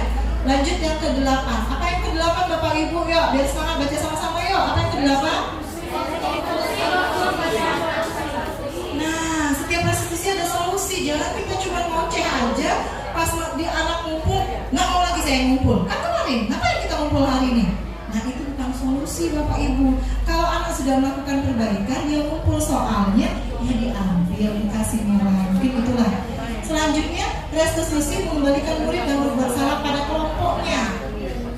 Nah, dia walaupun buat salah, jangan sampai dia merasa terkucilkan. Saya merasa bodoh, saya merasa tertinggal. Jadi anggap seperti kalau dia sudah melakukan restitusi, silakan lagi kembali ke anak-anak yang lain. Lanjutnya, ini ada segitiga restitusi. Ada validasi tindakan yang salah, ada menanyakan keyakinan, menstabilkan identitas, dan validasi tindakan yang salah. Kamu tentu punya alasan mengapa melakukan itu. Contoh tadi, tidak mengerjakan tugas. Kira-kira kalau Bu Akmeli anak siswanya nggak ngerjain tugas, alasannya apa lah kira-kira yang dilontarkan sama siswa? Yang pertama, mereka belum mengerti. Yang kedua, alasannya kelupaan, Bu, katanya. Iya, kelupaan dan belum ngerti. Kalau misalnya dia alasannya belum ngerti, saya memaklumi dan saya berusaha menjelaskannya lagi, sehingga mereka bisa mengerjakan tugasnya kembali. Kalau kelupaan, saya kasih kesempatan biasanya sampai siswanya benar-benar mengumpulkan tugas. Terima kasih. Oke, berarti Bu Akmeli sudah yang bagian adakah cara yang lebih efektif untuk mendapatkan yang kamu butuhkan. Berarti itu sudah sama solusinya ya. Nah, ada lagi, setiap orang pasti pernah melakukan kesalahan. Ingat, anak-anak juga manusia sama seperti kita. Anak-anak itu, kita pernah jadi anak-anak loh Bapak Ibu.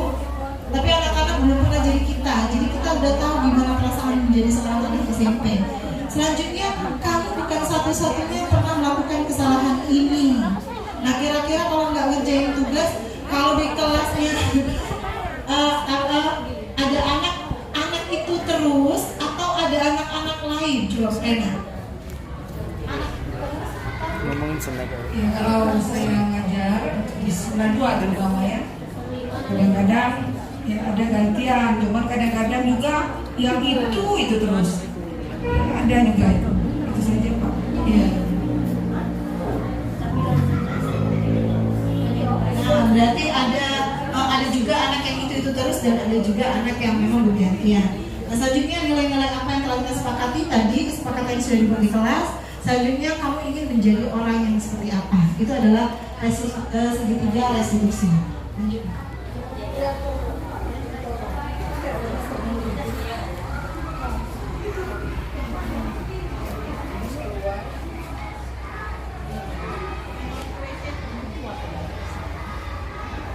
Nah, ini untuk membuat anak yang salah menjadi positif terhadap dirinya.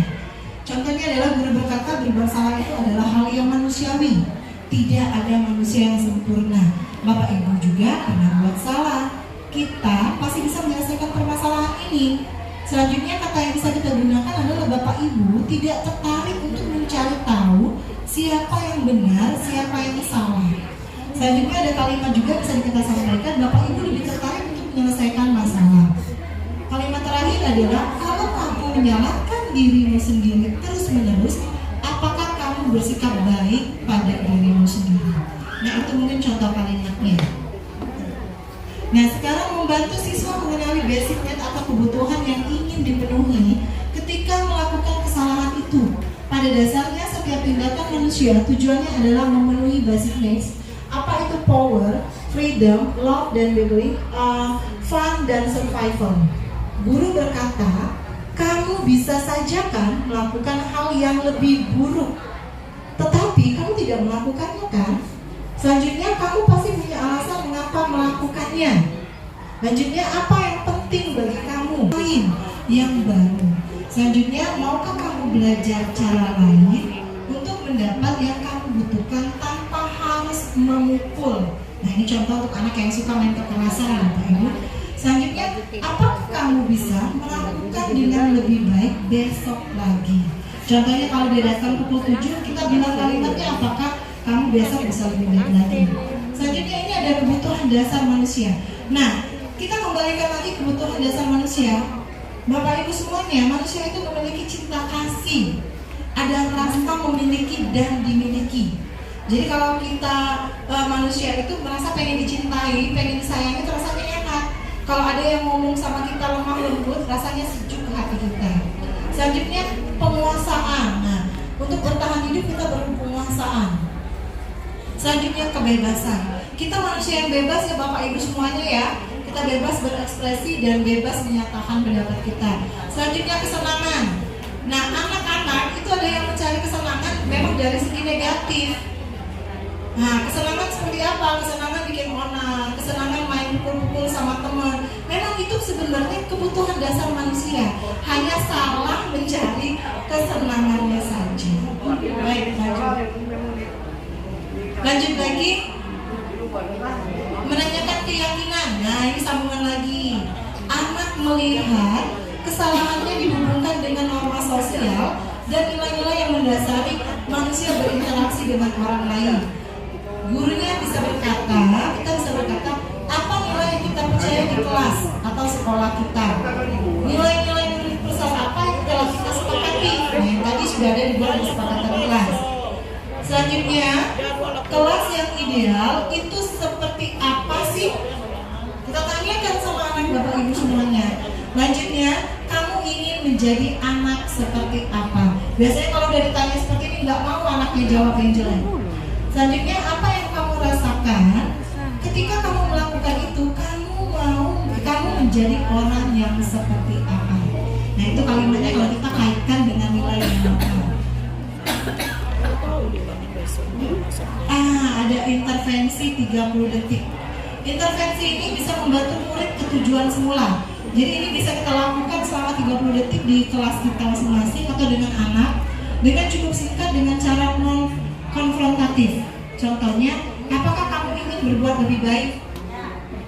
Apakah saat ini kamu sedang menjadi orang yang sedang kamu inginkan? Nah, udah belum kita melakukan apa yang kita inginkan? Lanjutnya, apakah kamu bisa mengubah kegiatan atau perilaku kamu saat ini menjadi sikap yang lebih membantu? Dilanjutkan lagi, apakah wajar membuat kesalahan? Bisakah kita memperbaikinya? Kira-kira kesalahan wajar nggak Bapak Ibu? Bisa nggak kira-kira kesalahan itu diperbaiki? Insya Allah bisa ya. Selanjutnya, apa yang kamu lakukan saat ini sesuai? Kapan kamu siap untuk memulai? Kesepakatannya apa? Selanjutnya, sepertinya kamu punya masalah. Saya bisa bantu apa?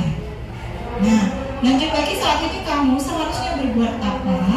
Ada lagi kalimat, apa yang bisa saya bantu agar kamu bisa melakukannya? Kita menawarkan dulu kepada mereka. Selanjutnya, apakah saya bisa bantu kamu agar dapat segera mulai? Dia ada langsung action. Selanjutnya, apakah tugas kamu saat ini? Nah, diingatkan lagi apa tugas kalian. Dua kalimat terakhir yaitu bagaimana kamu ingin diperlakukan pada kegiatan ini. Kita tanya dulu, mau diapain? Kamu mau diperlakukan seperti apa? Bisakah kamu melakukannya? Dan terakhir, apa yang kamu inginkan? Kesepakatannya apa? Nah, itu Bapak Ibu. Intervensi selama 30 detik bisa kita lakukan kalau kita pilih beberapa kalimat tersebut. Nah, kira-kira tanya jawab nih. Kira-kira Bapak Ibu semuanya mungkin sama-sama. Saya juga belajar juga. Hari ini saya belajar, Bapak Ibu juga sama-sama kita belajar. Mungkin sudah banyak yang menerapkan. Kira-kira ada tidak tindakan Bapak Ibu yang dilakukan terhadap anak yang menunjukkan bahwa kita sebagai manajer tidak memberi hukuman yang menyakitkan atau tidak menyakiti fisik ataupun hati. Kira-kira ada nggak yang mau kasih contoh nih sama saya dan rekan-rekan lain? Oke, silakan ya. Terima kasih.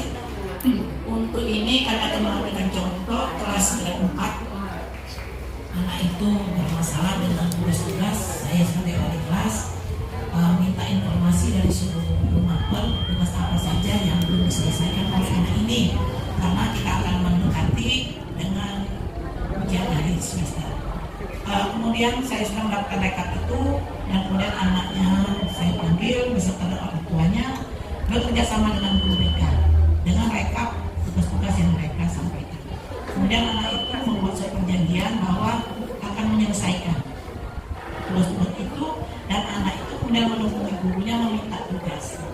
Dari 3 orang anak yang bermasalah itu, 2 orang menyelesaikan apa yang tapi ada 1 orang sampai sekarang anak itu masih perlu kita kejar-kejar, masih perlu kita kaki-kaki. Jadi pada dasarnya 2 orang bisa berjalan dengan baik dan 1 orang masih perlu bekerja keras, karena barangkali hanya 1 atau 2 mapel yang dikerjakan, sementara 8 mapel yang masih ada tugas itu tidak dikerjakan. Itu informasi di lapangan yang kita temui, dan pada dasarnya sebenarnya pendekatan kita dengan anak dengan sistem seperti itu membuahkan hasil walaupun tidak 100%. Itu saya yang kami sampaikan dengan apa yang tadi saya sampaikan. Terima kasih. Terima kasih. Alhamdulillah di sini memang menemukan bahwa ada beberapa siswa yang memiliki masalah, tetapi setelah dilakukan pendekatan, alhamdulillah ada 2 orang yang berhasil. Ya. Baik Bapak Ibu, silakan kita lakukan sesi tanya jawab. Mungkin ada hal-hal yang ingin Bapak Ibu tanya jawabkan mengenai yang sudah kami sampaikan, yang sudah Ibu Marinda Wijaya dan saya sampaikan.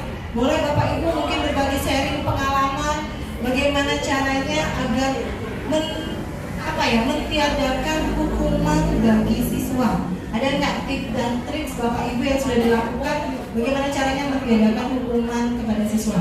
Ya, silakan. Siapa Bapak Ibu? Iya, silakan. Assalamualaikum warahmatullahi wabarakatuh. Saya mau bertanya Ibu Sumaryani dan Ibu Marinda. Begini, saya pernah mengalami, saya sudah mengatakan dengan anak untuk melakukan sesuatu ini di luar pelajaran ya. Anak, tolong dong, Ibu minta tolong angkat barang tersebut, pindahkan ke tempat yang lain. Tetapi yang jadi permasalahan, anak tersebut dengan berbagai cara mengatakan, Ibu, aku tidak bisa. Bagaimana caranya supaya kita bisa meminta anak tersebut melakukannya? Karena kebenaran hanya ada 2 orang anak tersebut. Terima kasih. Oke, saya kembalikan ke Ibu Haryani. Pertanyaan saya, Ibu sudah menanyakan alasan mengapa mereka tidak bisa. Apakah Ibu sudah melakukan institusi segitiga? Nah, gimana caranya? Saya mau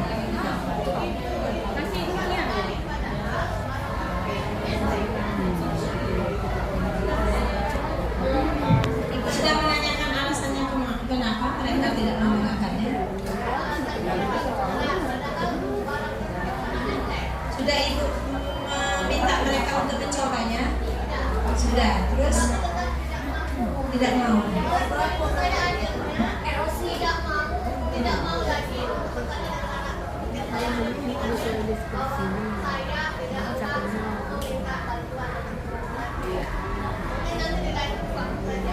Ya, berarti Ibu menyerah itu artinya.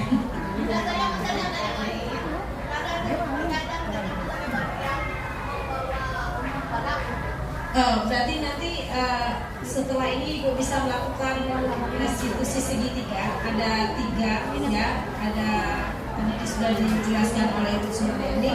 Jadi dari dengan menggunakan pertanyaan-pertanyaan yang diberikan seperti dikorek-korek, istilahnya coaching, sampai kita mendapatkan keyakinan bahwa mereka akhirnya mau. Itu nanti memang perlu usaha yang luar biasa Bapak Ibu ya. Tidak bisa sekali 2 kali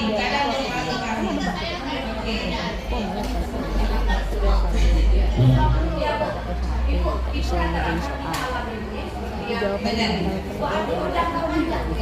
Melalui proses. Tanpa kita berambura, anak itu lari. Itu emosi tidak jadi marah. Untuk ini ya itu membuat setiap hari disuruh anaknya hari. Nah kalau kita melihat saja, oh Yani yang tidak mengerjakan pagi tadi. Ya, gini Bu, melalui pendekatannya tidak harus di BK. Nanti ada saat-saat kalau ketika saya ada di ruang waktu di berbagai, kan saya catat anak ini yang nanti harus perlu restitusi segitiga. Jadi sudah saya siapkan. Nah, saya panggil kalau permasalahannya sama minimal lah maksimal 3 atau 2 anak untuk ruangan saya. Kemudian saya melakukan restitusi segitiga.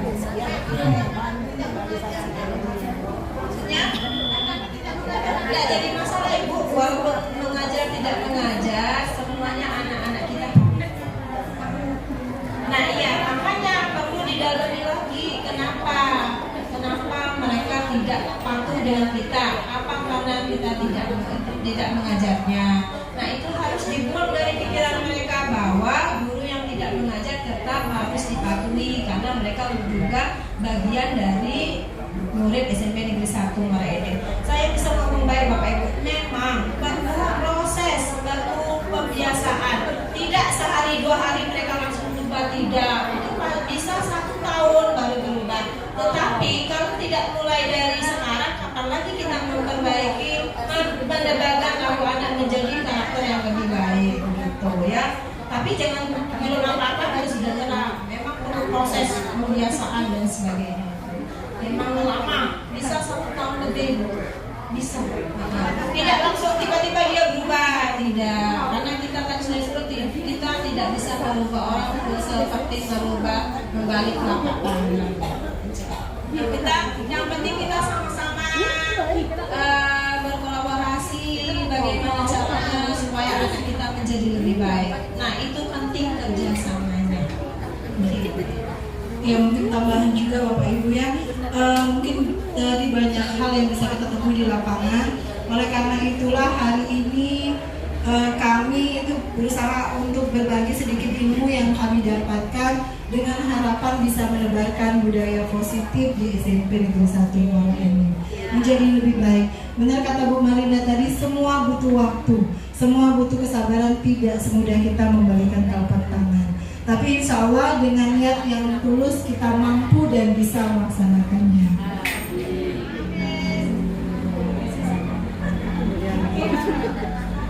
Bapak Ibu, sebelum kita sesi pertama ini selesai, saya minta 1 orang untuk merefleksikan apa yang telah Bapak Ibu dapat dari sesi 1 ini. Oke, silakan Bapak Ibu. Iya, Bapak Ibu yang bersedia untuk menyampaikan refleksi yang sudah didapatkan mengenai sosialisasi budaya positif. Ini ada pertanyaan yang memantiknya Bapak Ibu. Silakan siapa yang bersedia, Bapak Ibu semuanya. Bu Rena bersedia Bu? Oke, terima kasih. Yang bisa kami ambil dari kesimpulan itu ya, refleksi itu. Hal baru apa yang mengubah paradigma saya yang saya dapatkan? Itu yang mengubah paradigma saya yang itu di lapangan ya, kita ngajar. Oh ya, selama Ibu Marlinda sama Ibu Sumaryani mengasihkan tadi budaya positif. Nah di sini sebenarnya bagus semua ya tadi ya, caranya harus lemah lembut sama anak didik, dan tidak dengan kekerasan. Tapi di sini saya rasanya pengen ya seperti itu dilakukan. Tapi kadang-kadang anak-anak ini membuat emosi. Nah di sini kami pengen bagaimana kira-kira caranya supaya tidak emosi, supaya sabar menghadapi ini. Ya, selama tadi kita pengen dia berubah ya, anak masih terus. Kemudian semuanya ya. Perasaan apa yang muncul selama mengikuti kegiatan ini, khususnya mengenai makna disiplin dan motivasi intrinsik. Makna disiplin di sini apa ya untuk nyuruh kita berubah ya, berubah agar tadinya kurang baik menjadi baik. Waktu tadi tidak disiplin waktu, kalau bisa disiplin ya. Motivasi intrinsik itu untuk dalam diri kita ya, benar Bu Marinda? Ya, motivasi intrinsik ya, dengan kedisiplinan tentunya kita bisa ya membawa diri kita lebih baik lagi. Tadinya tidak tepat waktu, kalau ada tepat waktu enak datang. Itu yang nomor 2. Yang 3, peran among seperti apakah yang saya telah lakukan selama ini. Saya ya sebagai guru sama anak-anak ya, memberikan contoh terutama yang baik pada anak-anak yang tadinya tidak bisa seperti yang saya alami pelajaran agama ya, ada yang buta masih baca Al-Quran. Ini saya terus setiap pelajaran saya suruh bawa Iqra agar dia bisa membaca Al-Quran. Tapi ada yang sudah nurut lebih baik dia. Cuman ada satu orang sampai sekarang masih belum berubah. Ya, tadi ada 7 orang kalau di kelas saya yang tidak bisa baca Al-Quran. Nah, 6 orang tadi alhamdulillah mereka sudah bagus, sudah bisa. Cuma di 1 orang tadi masih di Iqra 1, Iqra 2 terus, belum lanjut ke 3, 4, belum itu. 1 orang. Itu yang saya sebagai peramungnya ya. Kemudian 4, saya akan menjadi amung yang seperti apakah setelah mengikuti kegiatan ini. Ya, tentunya menjadi amung yang baik, contoh bagi anak-anak. Itu saja yang bisa saya sampaikan. Terima kasih. Wassalamualaikum warahmatullahi wabarakatuh. Waalaikumsalam warahmatullahi wabarakatuh. Terima kasih buat Bu Rena. Kasih tepuk tangan dulu yuk buat Bapak Ibu semuanya sama Bu Rena yuk. Terima kasih buat Bu Rena yang sudah merefleksikan kegiatan pada hari ini. Dengan harapan yang sama saya katakan tadi adalah kita sama-sama belajar, kita sama-sama membangun, dan kita sama-sama berubah menjadi lebih baik. Yang sudah disampaikan Bu Rena tadi sekedar menambahkan ya, benar Bu, di lapangan terkadang yang paling penting sudah disampaikan berapa tadi, yang jelas yang harus kita punya dalam diri kita ini, yang pertama kurasa sama-sama untuk perbaiki, manggil anak itu paling senang kalau dipanggil nama. Sudah itu dia dipanggil dengan nada yang lembut, nak, dek, kak, dan lain sebagainya. Insya Allah seperti itu untuk ke depan. Yang kedua, jangan yang kita ini benar tadi jatuhkan, dia lebih baik dipukul kata anak itu daripada dia dikatoi. Kemarin ada siswa kita dance dia senang nian happy, tapi pas kemarin nanya dengan aku, ada nangis di ruang OSIS itu. Ngapa nak kau? Enggak Pak, enggak. Aku tanya-tanya, ternyata katanya ada guru yang katanya karena pakaiannya tidak pantas dipakai di sekolah, kurang layak, kurang ini. Akhirnya dia kecewa kan sebenarnya. Cuman disampaikan di ini insya Allah, padahal dia senang nian pada hari itu kan itu. Jadi artinya kata-kata yang menyakiti itu ternyata dia lebih baik dipukul daripada diomongkan dengan kata yang seperti itu. Itu baik untuk tambahan. Terima kasih. Terima kasih Pak Aidil buat menambahkan refleksi ya Pak Aidil ya. Oke, mungkin bisa dari Bu Marinda. Ya. Oke, jadi intinya Bapak Ibu, kita semua guru berusaha untuk menjadi posisi guru di manajer. Jadi kita tidak menghukum, tidak menghabi anak, tidak membuat anak malu jadi merasa bersalah, ya. Tapi kita menuju secara pembiasaan, secara berproses, kita menuju ke guru yang menjadi seorang posisi kontrol guru sebagai manajer. Kita secara bersama-sama Bapak Ibu ya, kita saling mengingatkan.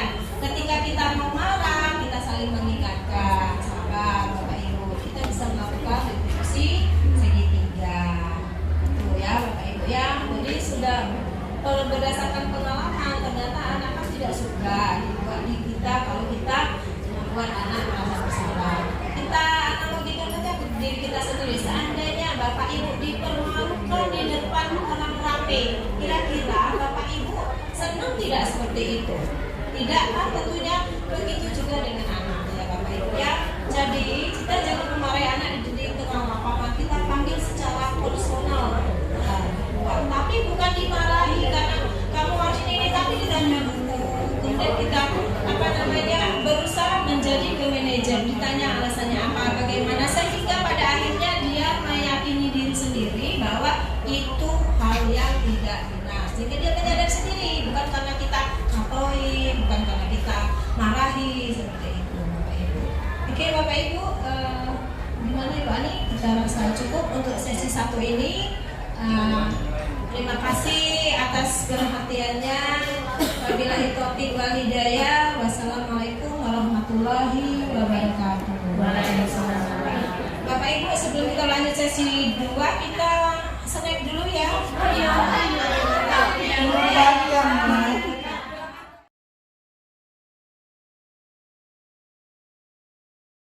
Assalamualaikum warahmatullahi wabarakatuh. Saya Alia Hairunisa. Di sini saya akan menjelaskan tentang manfaat kesepakatan kelas. Yang pertama, mendisiplinkan waktu. Yang kedua, menciptakan atau menimbulkan kekompakan terhadap teman.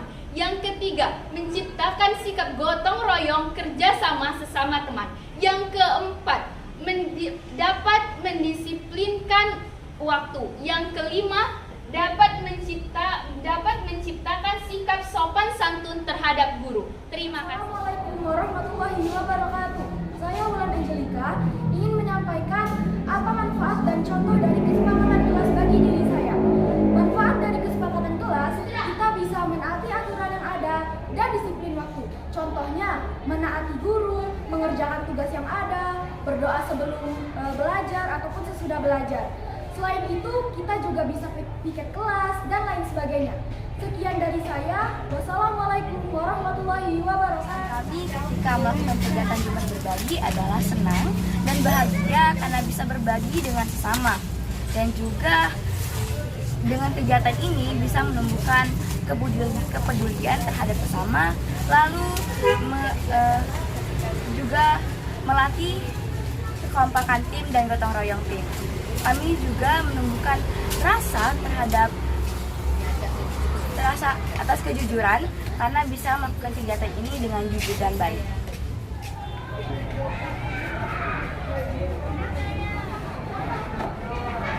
Hai, perkenalkan nama saya Dimas Fadlika dari kelas 9. Kali ini saya akan memperkenalkan kepada kalian program LISA. LISA adalah Lihat Sampah Andil.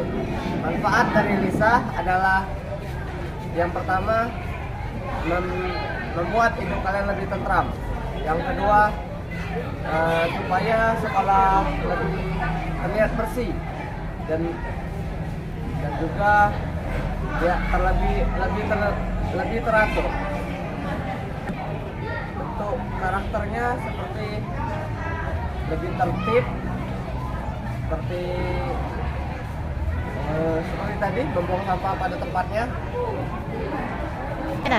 Terima kasih. Assalamualaikum warahmatullahi wabarakatuh. Halo semuanya, perkenalkan nama saya Syabila Pramasari. Manfaat dari budaya 6S adalah menambah keakraban dengan teman, menambah kekompakan, lebih dekat dengan teman, merasa lebih bahagia, dan lebih dekat dengan adik kelas.